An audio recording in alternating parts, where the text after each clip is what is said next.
when we were, there was like a specific moment that came up of like all of a sudden out of nowhere we had begun the engagement on the Havensport campus, and we'd been encouraged and had done engagement in the community about thinking about the concept of growing a 6th through 12th grade school. So now creating a space on, now 66 to 69th, where there's pre-K to 12 now is operating.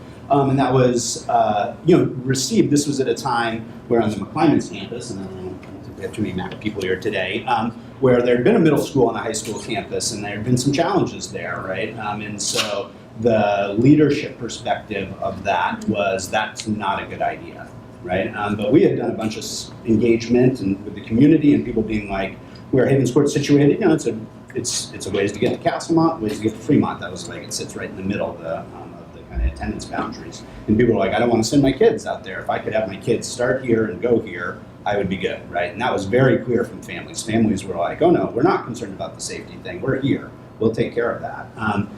But because of that larger thing, all of a sudden, one moment, there was decision making, and we'd done engagement and enrolled families. Our plan was to start 6, 7, and 9, right? And because we'd engaged 8th graders, I had 8th graders on my design team. Families whose kids were going to be in 9th grade, and then boom, there was going to be a decision at a central leadership meeting about this, just kind of out of nowhere. And fortunately, through some advocacy of the leaders in the room, right, we got to have parents enter that space. And that's the only reason. They came to a compromise. It wasn't a full-on, we didn't just move forward. The decision was, yes, we will continue to grow 6-12, but we were going to start 6-7. And so it was a really challenging kind of time for those who had students and families that were engaged in that way. And they didn't leave, they stayed, they continued to work with us for the remainder of the year because of what they felt like it was about. And again, I think it's a similar kind of message. It was the role that families had to play and what they wanted in their community. And what kind of school they wanted to see was the thing, and creating space for voice for that was really important to be able to ensure that that happened. I wanted to add that it's important when you're in dialogue in these situations with the district, I think we're all the district actually, but that, a lot of times these are conversations between adults about competing agendas or competing visions for what they hold true as an adult. And we really have to go back and look at what is actually happening for the kids. What is the children's lived experience on this at school each day, every child? It's not just, generally kids are okay, but the kid who's the quietest one, what is his experience at school every day?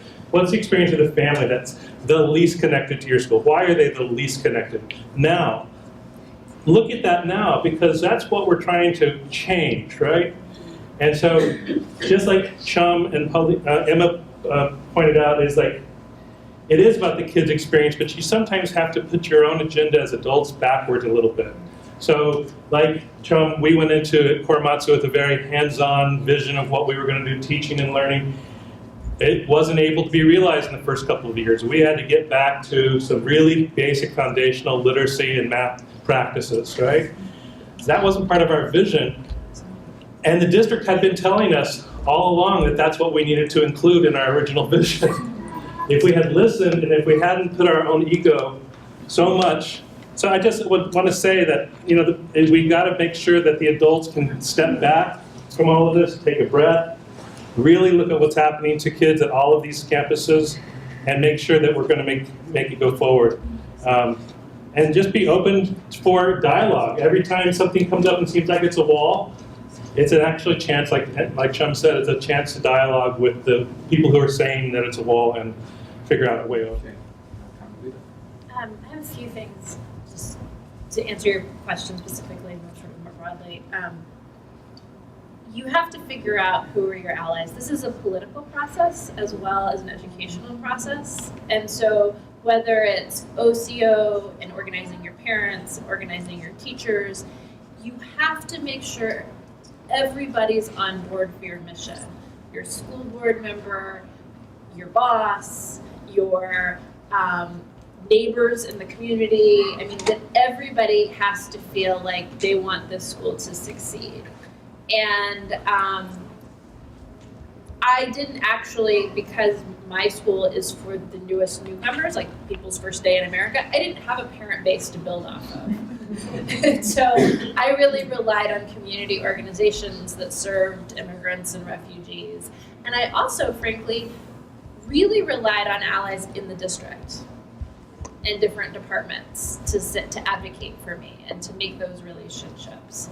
I think your point to what is their intent, the deadlines are there for a reason, or the piece of paper is there for the reason, and sometimes it feels arbitrary, and sometimes it is. And you can sit down with that person and say, why do you need this piece of paper? Is it important that it happen on this day, or can it happen next week? Because I'd really like to have this engagement before I turn this in.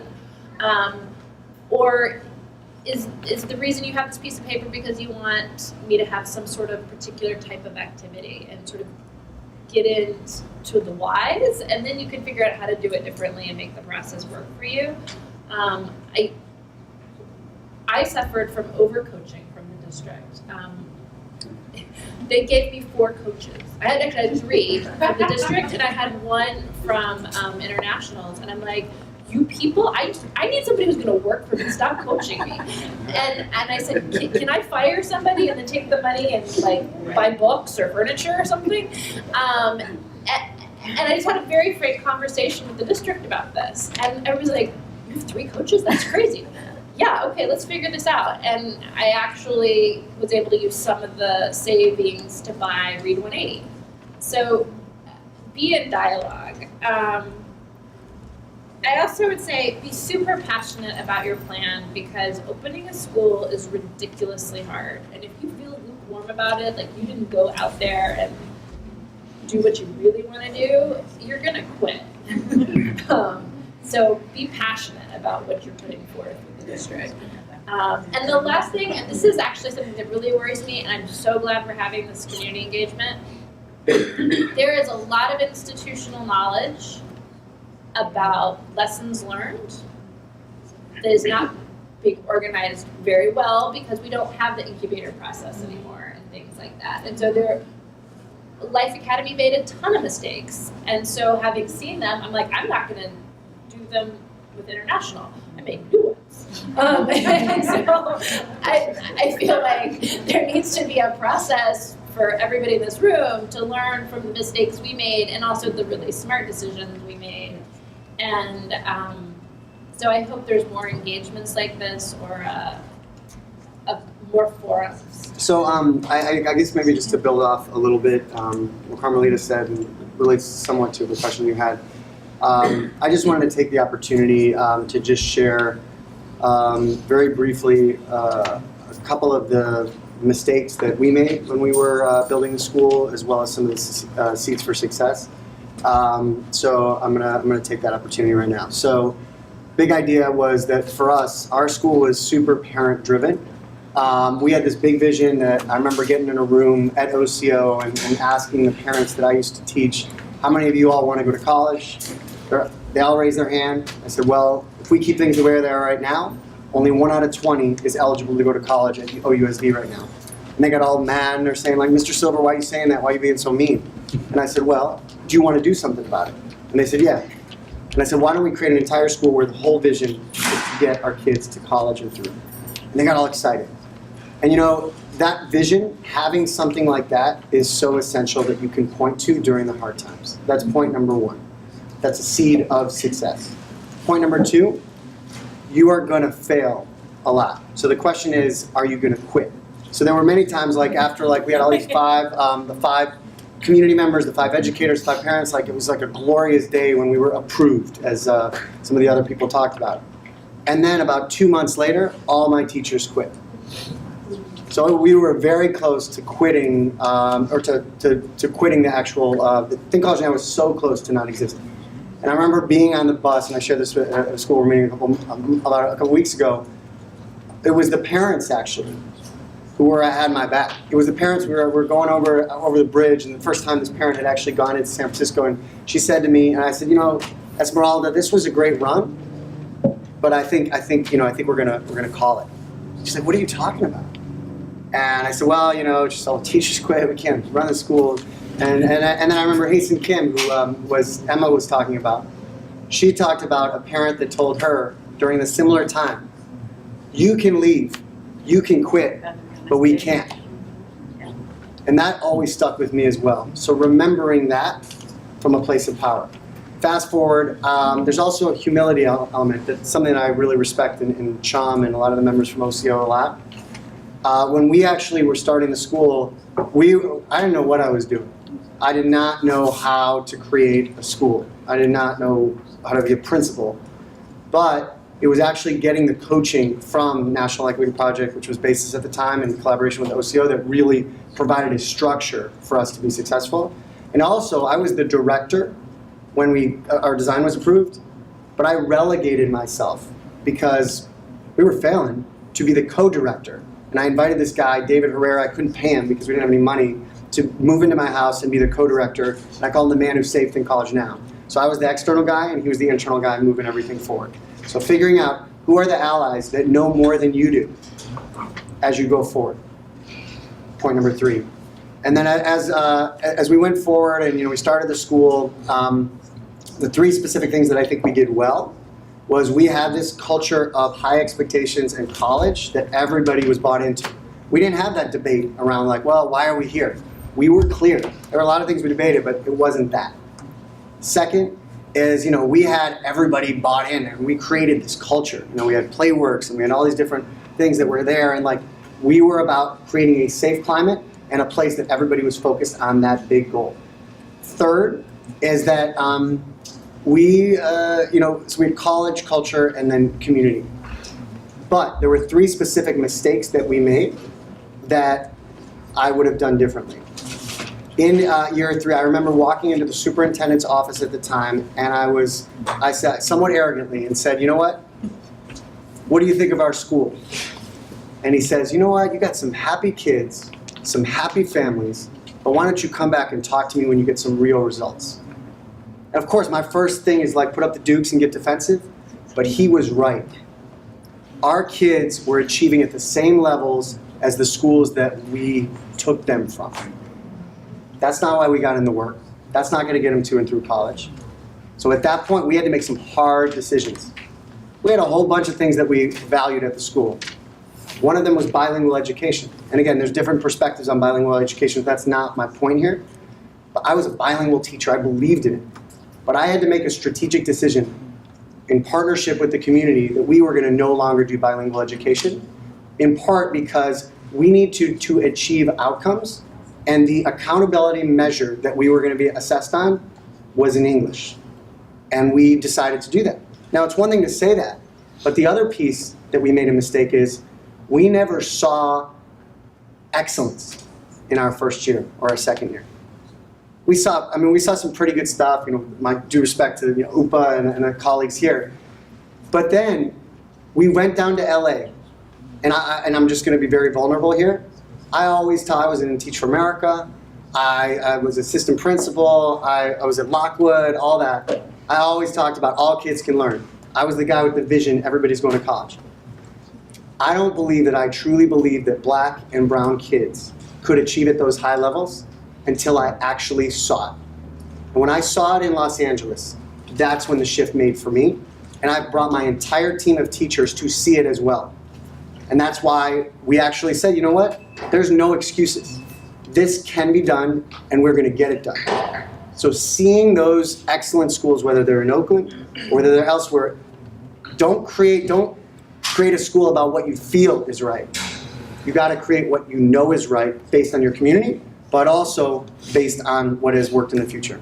The other mistake that we made was that we focused a lot on process, and I think Nicole talked about it pretty eloquently, probably debated on stuff that really wasn't that important. At the end of the day, what was important was we had a culture, we had a vision, and we had the right people. And I would argue that some of the people that I picked in the beginning, in partnership with the parents who were on our design team as well, were good, but not good enough. And at that point, we actually made some strategic decisions, and some people left, and other people came on. And it's very controversial, and people disagree with me on this a lot, but I think one of the most important levers that a school and a school community has is the ability to choose its own teachers, principals, everyone together. Because without that, it is very, very difficult to do. So that was the people, that, and then the final piece is around a focus on outcomes and data. So here's where I push on you. I think that it's true, you gotta figure out what's in your heart and where you need to go.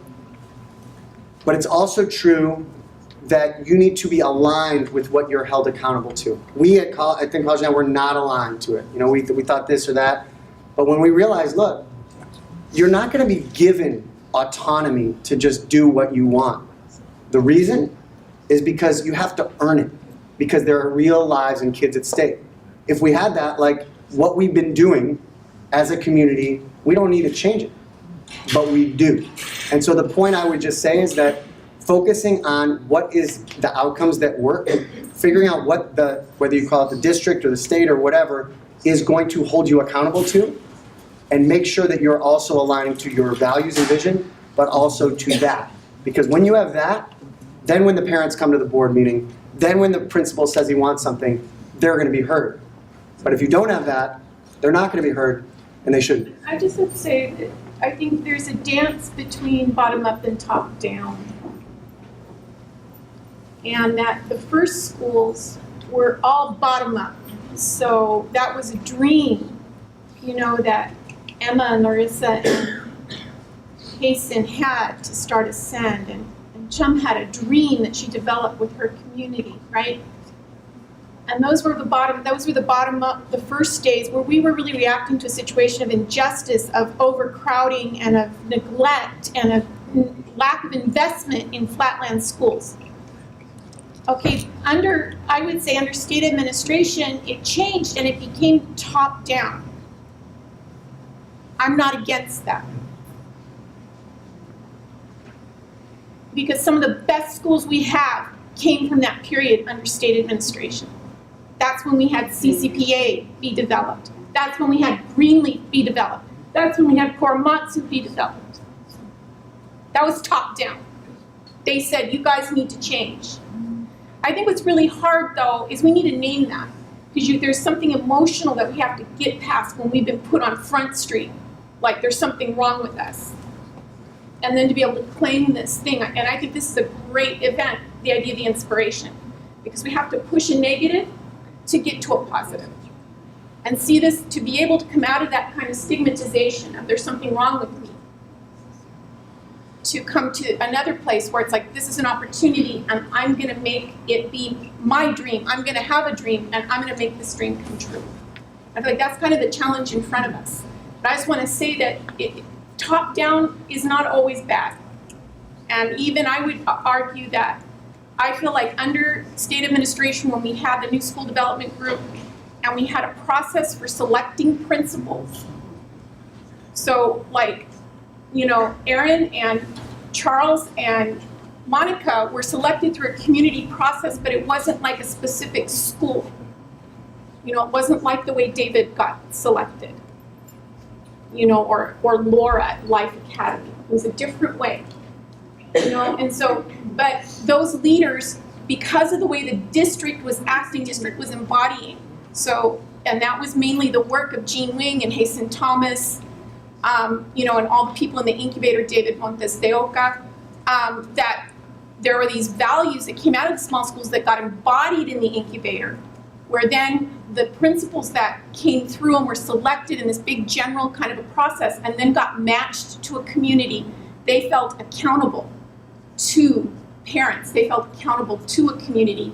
And so, and I think that worked as well. So I feel like I've seen it work different ways. I think this way can work if we can basically get past our feelings like stigma and all of that. We can get past it and try to rise up into our power and make and have it our dream and be able to name our dream and then make it